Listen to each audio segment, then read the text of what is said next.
Darating ang panahon na mawawala tayo sa mundong ito.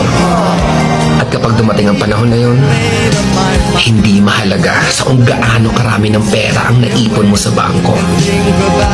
Hindi rin mahalaga sa kung gaano ka successful sa trabaho or sa business mo. At lalong hindi mahalaga sa kung gaano kaganda ng mukha at ng katawan mo. Dahil ang mahalaga pagdating ng panahon na yun ay ang sagot sa tanong na naging masaya ka ba? Nagawa mo ba ang kagustuhan ng puso mo kahit pag-gaano ka malito sa mata ng mundo? Dahil sa huli naman, ikaw naman magdadala ng mga memories na yon sa libingan mo. Hindi naman ang mga tao sa paligid mo.